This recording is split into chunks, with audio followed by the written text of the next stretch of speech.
My girlfriend said, "We should take a break so I can focus on me."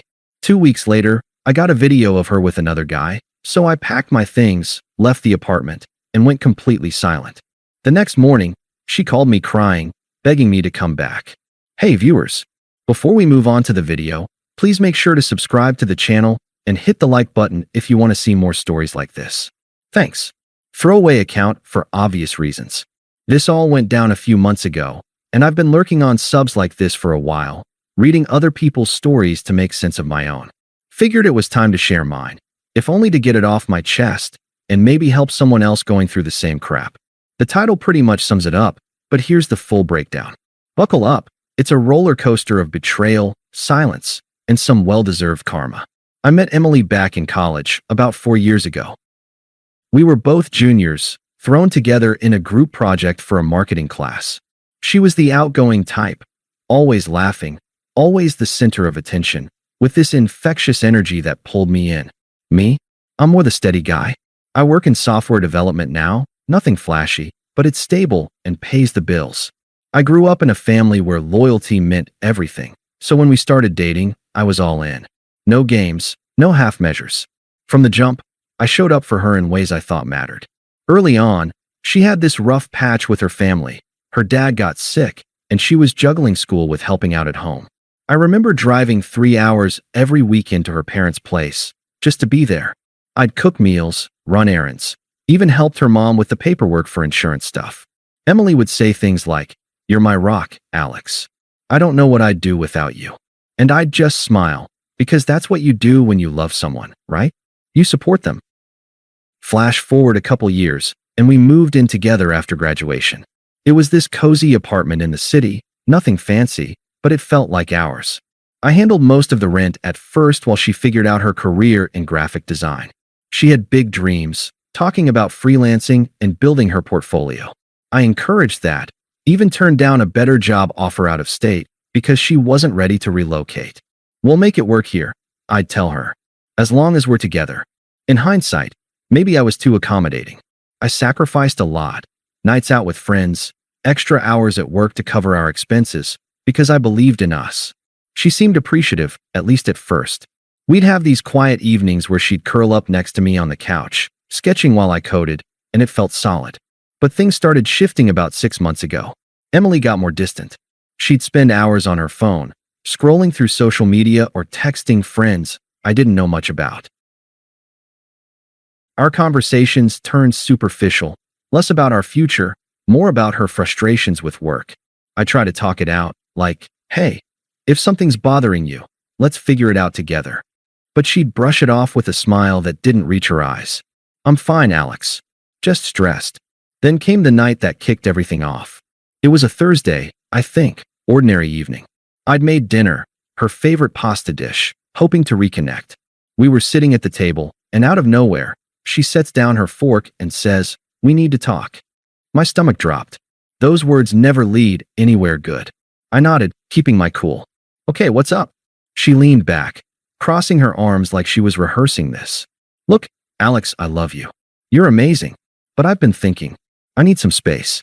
We should take a break so I can focus on me." I blinked, processing. "A break? What does that mean exactly?" She sighed, like I was making it harder than it needed to be.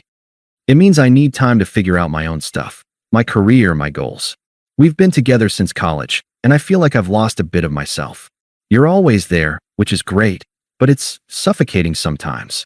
I need to breathe, explore who I am without us being so intertwined." Her words hit like a gut punch.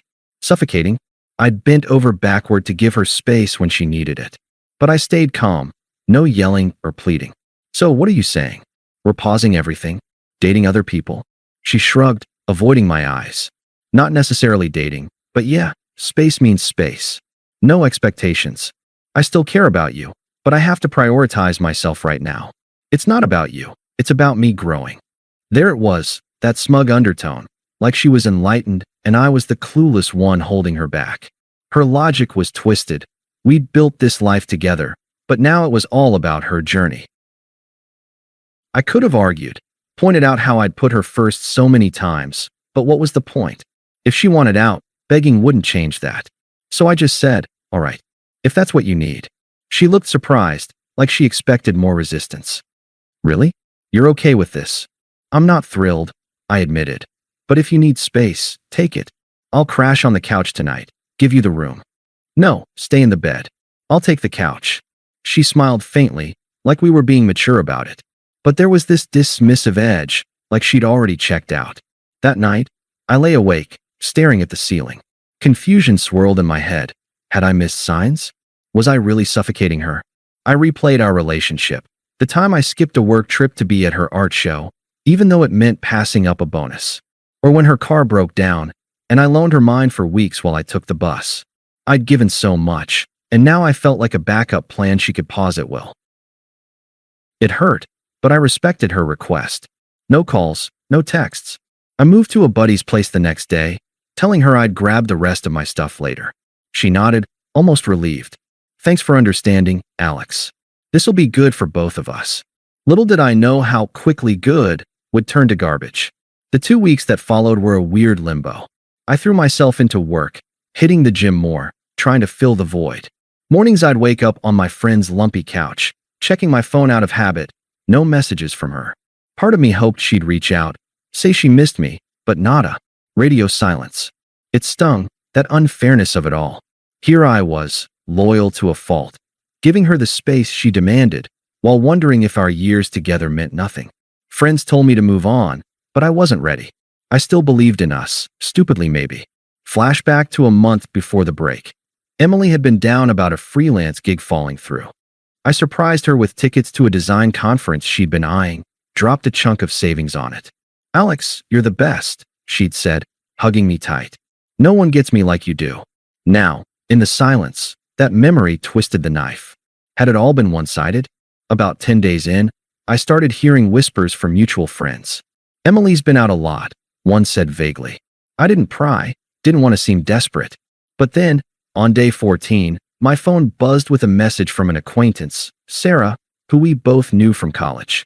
Hey Alex, not sure if you want to see this, but thought you should know. Attached was a video. I hesitated, heart pounding, then hit play. It was from a party the night before, loud music, dim lights. There was Emily, laughing, draped over some guy I vaguely recognized as Jake, a co-worker she'd mentioned in passing. He was the fun type, tattoos, always posting about bar hops on social media. In the clip, she was kissing him, his hands all over her, both clearly wasted. Someone in the background cheered, "Get it, Em." And she pulled back just long enough to say, slurring a bit, "This is what freedom feels like," before diving back in. The video was short, maybe 20 seconds, but it looped in my mind. Betrayal hit like a freight train. Physical cheating, sure, but the emotional gut punch was her smug joy in it. "Focus on me," she'd said. Yeah, right. This was her focusing? On some dude 2 weeks after putting us on pause? I felt discarded, like I'd been a placeholder until something exciting came along. The confusion boiled. Why the lies? Why not just end it clean? But I didn't call her. Didn't text. No confrontation, no outburst. What good would that do? She'd made her choice.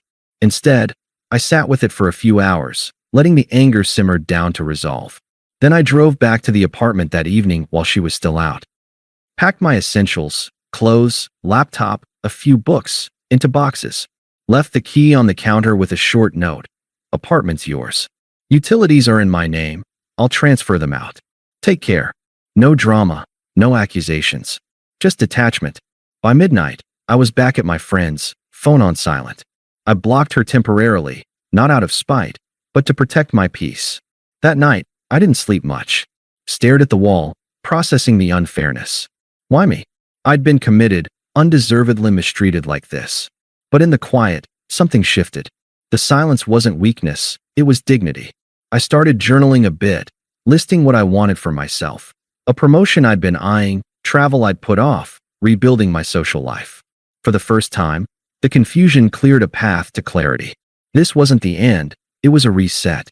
The next morning, my phone lit up. Unblocked now, because why not let karma play out? It was Emily, calling repeatedly. I let it go to voicemail the first time, then picked up on the second, staying composed. "Alex?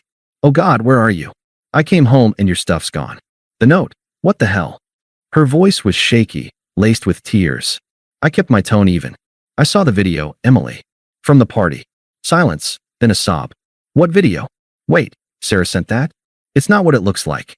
Jake and I. It was just a stupid mistake. I was drunk, missing you, and things got out of hand.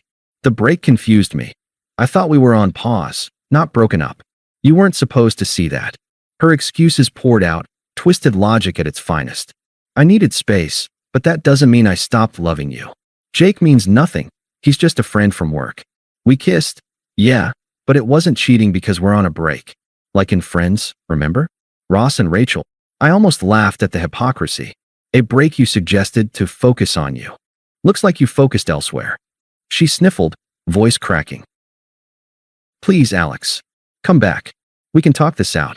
I messed up, but you're overreacting. Give me a chance to explain in person. No need, I said calmly. You've got your space now. Permanently. Then I hung up. No begging, no more words. The power in that silence felt right. But that was just the beginning of her unraveling. Emily's call that morning wasn't the end of it. It was the starting gun for her downward spiral. I'd gone silent after our brief talk. No texts, no callbacks. I unblocked her number, figuring if she wanted to dig her own grave, I'd let her. My focus shifted to rebuilding. I moved into a small studio apartment across town, nothing fancy, but it was mine. Started hitting the gym harder, signed up for a coding boot camp to boost my career. Nights were tough. Her laughter from that video haunted me, the smugness of her freedom line cutting deep. I journaled to process it, writing things like, why'd I give so much to someone who'd throw it away? But each day, the confusion faded a bit, replaced by this quiet resolve. I wasn't her backup plan anymore. About a week after I left, the rumors started trickling in. Mutual friends, guys like Tom and Sarah from college, reached out with bits and pieces. Apparently, Emily's mistake with Jake wasn't a one-off. She'd been hanging around him constantly during our break, acting like they were the hot new couple. But Jake, true to his type, wasn't the commitment guy she'd imagined. Sarah told me he'd blown up at Emily at a bar one night, yelling about her clinginess in front of everyone. She'd stormed out, humiliated. I didn't ask for details, didn't need to. The picture was forming. Her focus on me, adventure was crashing fast. Her texts started coming in around then, a slow drip at first. Alex, can we talk? I'm so sorry. Then longer ones. I didn't mean for things to get so messed up. Jake was a mistake. I was just lost without you. I didn't respond. What was there to say? She'd chosen her path, and I wasn't her fallback. By week 2, her tone shifted, more desperate. Why are you ignoring me? I know you saw my messages. This isn't fair. You can't just erase me. I stayed silent, letting her stew. The unfairness of it, her accusing me of being unfair after that video, almost made me laugh. Then her sister, Lauren, got involved. I got a call one evening, her voice dripping with condescension. Alex, you're being ridiculous, she started. No hello. Emily's a mess because you ghosted her. That video wasn't her fault. She was drunk, and Jake took advantage. You're throwing away years over one mistake. Be a man and talk to her. I kept my tone flat. Lauren, Emily made her choices. I'm not her therapist. She wanted space. I gave it to her. Permanently. She scoffed. You're heartless. She's crying her eyes out, and you don't even care? What kind of guy does that? The kind who respects himself, I said, and hung up. Her entitlement, that toxic edge, was so like Emily's it made my skin crawl. I blocked Lauren's number after that. No need for her noise. Meanwhile, Emily's life was unraveling. Tom filled me in. Jake had ghosted her completely, moving on to some new girl at their workplace. Emily, in a fit of drama, quit her graphic design job, thinking it'd show him. Instead, she burned bridges with her boss, who'd been mentoring her. Mutual friends started pulling away. Sarah told me the video had spread quietly among our circle, and people were done with her excuses. She'd post cryptic stuff online, like, some people don't know what they had until it's gone, but it just came off pathetic. I didn't engage, didn't check her profiles. I was too busy, landed a side project at work that came with a raise. Started hiking on weekends, rediscovering parts of myself I'd shelved for her. By week 4, Emily's attempts hit a new low. She showed up at my old gym, where I still went sometimes. I was mid-workout when she cornered me by the lockers. Eyes red, voice shaky, but with this angry edge. "Alex, you can't keep doing this," she said, loud enough for a few heads to turn. "I messed up, okay? I was stupid. But you're acting like I'm some villain. I deserve a chance to fix this." I kept my voice low, calm. "Emily, you don't get to decide what I owe you. You wanted freedom. You got it. Why are you here?" Her face twisted, half tears, half fury. "Because I love you. Jake was nothing. He used me, made me think he cared, and now I'm alone. You're supposed to be the good guy, Alex.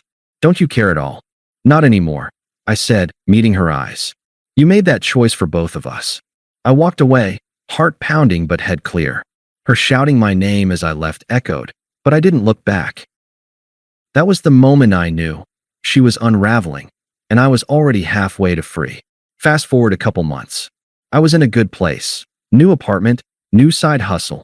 Even started casually dating someone I met through work, Mia. Nothing serious yet, but she was kind, grounded, the opposite of Emily's chaos. I'd been invited to Tom's birthday party, a low-key thing at his place with our old college crew. I almost didn't go, didn't want the drama, but Sarah convinced me. "Emily might show up," she warned, "but you're stronger than that. Don't let her keep you from your friends." I showed up, feeling good. New shirt, fresh haircut, carrying myself differently, like I'd shed a weight. The party was chill. Music, beers, people laughing on the patio. Mia was there, not as my date, but just hanging out, and we were joking about some work project when Emily walked in. She looked rough, hair messy, eyes tired, like she hadn't slept well in weeks. Her smile faltered when she saw me, then hardened into this forced confidence. She made a beeline over, ignoring Mia. "Alex, hey, didn't expect to see you here." Her voice was too bright, like she was trying to play it cool. I nodded, keeping it neutral. "Good to see you, Emily. Enjoy the party." I turned back to Mia, but Emily grabbed my arm. "Can we talk? Alone?" Her eyes darted to Mia, then back to me, pleading but with that same entitled edge. I stepped back, out of her grip. "Not much to say. I'm good here." Her face flushed, and she lowered her voice, but it carried. "Please, Alex. I've been trying to reach you for weeks. I know I screwed up, but I've changed. I got a new job. I'm done with Jake, with all that party stuff. I miss us. Don't you remember what we had?" I could feel eyes on us. Tom, Sarah, others pretending not to listen. Mia stepped away politely, giving me space. I looked at Emily, saw the desperation, the hypocrisy of acting like she'd fixed herself after torching everything. "What we had," I said evenly, "was me giving everything and you throwing it away for a 2-week fling. You don't get to rewrite that now." Her eyes welled up, but her voice turned sharp.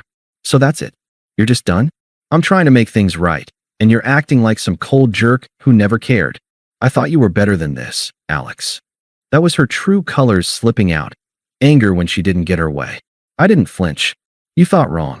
You wanted space, Emily. I gave it to you. Now I've got my own life, and you're not in it. That's not me being cold. That's me moving on." She opened her mouth, but Sarah cut in, her tone icy. "Emily, maybe let it go? You've done enough." That stung her.